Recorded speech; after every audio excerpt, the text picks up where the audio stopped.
Hey, wanna start taking a golf cart to pieces? Me too. Let's go. I think I like this little life. This little life. I think I like this little life. Welcome to Trailer Tales and Stuff. I'm Simon. This is the second video in the series that we're putting together that details the rebuild on our golf cart. In the first video, we went through basically what we have now and what our plans are for the future. And I'll put a link to that video up in the corner there. In this second video, which obviously I'm going to be calling part 1, because why not? We're actually going to go through the initial teardown of the golf cart, taking off the roof, rear seat, body, mats, and basically getting it down to the point where we can start looking to figure out how we're going to switch over the batteries and then do the rebuild. So let's do it.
Okay, so that's the body and the rear seat all stripped off.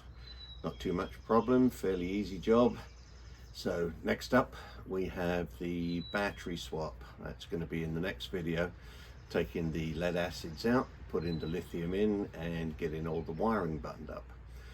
So hopefully we'll see you for that one, and until then, cheers. I think I like this little life. This little life.